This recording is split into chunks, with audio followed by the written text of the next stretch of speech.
د ظلم انتها او که د جهالت اخیری حد د افغانستان په پکتیا ولایت کې یو خاوند را پاسېدلی دی او د خپلې ښځې پوزه یې پرې کړې ده.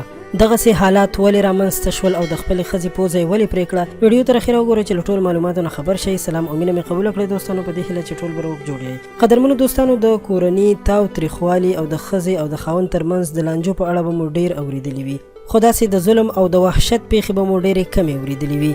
د دې خبر په اړه د پکتیا د ښځو چارو رئیسې خوشبو میدانوالي امریکا غږ ته ویلي دي چې د برت په نوم یو کس له خپلې ښځې زرکې نه د کورني لانجو له امله پوزه پرې کړې ده. هغې زیاته کړه چې دا پیښه څو ورځې وړاندې په جاني ولسوالۍ کې رامنځته شوې ده چې د هغې نه وروسته یې میړه له کوره تښتېدلی و، خو یوه شپه مخکې بیا غوښتل چې کور ته راشي او بیرته خپلې ښځې ته نقصان ورسوي، چې په دې اړه باندې کورنۍ خبره شوله او هغوی پولیسو ته اطلاع ورکړله او زر تر زره دغه مجرم ونیولو. په راپورټ کې دا هم ویل شوي دي چې اوس مهال د دغه ښځې علاج شروع دی، خو د پوزې سر یې نشته دی او معیوبه ده.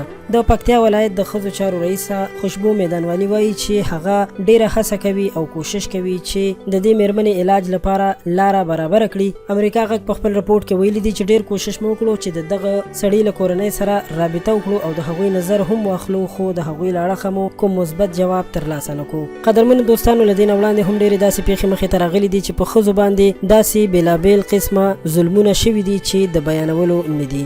خو یوه اسانه او ساده خبره چې باید مونږ یې په ذهن کې واچو چې که مونږ په خپله ښځه باندې ظلم کوو نو هغه هم د چا لور ده. سبا ورځ چې ستاسو نه لورګانې پیدا شي او په هغې باندې څوک ظلم کوي نو تاسو ته به څنګه محسوسیږي؟ نو باید مونږ د انسانیت ډیر زیات خیال وساتو، خصوصا په ښځو باندې رحم وکړو او هیڅکله هم ورسره دغسې زور زیاتی او ظلم ونه کړو چې هغوی د ټول عمر لپاره معیوبې کړو. په دې هیله چې زما د ویډیو په مقصد باندې به تاسو پوه شوي یئ. که ویډیو مو خوښه شوې وي درسره لایک کړئ. له نورو ښایسته په زړه پورې او معلوماتي ویډیوګانو لپاره هم زموږ چینل پښتو پوسټ سبسکرایب کړئ. ډیره مننه. خوشحاله اوسئ، آباد اوسئ.